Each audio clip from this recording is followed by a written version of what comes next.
আমি আজকে কথা বলবো পলিসিস্টিক ওভারিয়ান সিনড্রোম নিয়ে। আমাদের দেশে অধিকাংশ নারী পলিসিস্টিক ওভারিয়ান সিনড্রোম এই সমস্যায় ভুগছে এবং যারা বন্ধ্যাত্ব সমস্যায় ভুগছেন তাদের ক্ষেত্রে দেখা যায় 40% ক্ষেত্রেই পলিসিস্টিক ওভারিয়ান সিনড্রোমটা দেখা যায়। এটি আসলে কি? একটি হরমোনাল অসামঞ্জস্যতা যেটার কারণে বিভিন্ন ধরনের উপসর্গ দেখা দিতে পারে, যেমন অনিয়মিত মাসিক, ওজন বৃদ্ধি পাওয়া, মুখে ব্রণ হওয়া, চুল পড়ে যাওয়া, এছাড়া বিভিন্ন ধরনের মানসিক সমস্যাও তৈরি হয়। তো এই সকল ক্ষেত্রে দেখা যায় যে একটা লম্বা সময় পরে সব নারীরাই বন্ধ্যাত্ব সমস্যায় ভুগেন এবং এটা থেকে পরিত্রাণের উপায়টা আসলে কি? সাধারণত সামান্য কিছু সচেতনতা, যেরকম রেগুলার কিছু এক্সারসাইজ এবং খাদ্যাভ্যাস পরিবর্তনের মাধ্যমেই, ওজন নিয়ন্ত্রণের মাধ্যমে পলিসিস্টিক ওভারিয়ান সিনড্রোমটাকে কিছুটা নিয়ন্ত্রণে আনা সম্ভব। এবং অনেক সময় দেখা যায় যে ওজন নিয়ন্ত্রণে নিয়ে আসতে পারলেই মাসিকও নিয়মিত হয়ে যায় এবং কোনো ধরনের জটিল কোনো পদক্ষেপ ছাড়াই আসলে স্বাভাবিকভাবেই গর্ভধারণ সম্ভব। এবং এই পদক্ষেপগুলোর মধ্যে প্রথম হচ্ছে রেগুলার এক্সারসাইজ, সপ্তাহে অন্তত 3 থেকে 4 দিন 30 থেকে 40 মিনিট হাঁটা এবং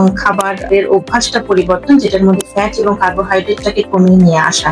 তো এই সকল সচেতনতার মাধ্যমেই আমরা পলিসিস্টিক ওভারিয়ান সিনড্রোমটাকে নিয়ন্ত্রণে রাখতে পারবো।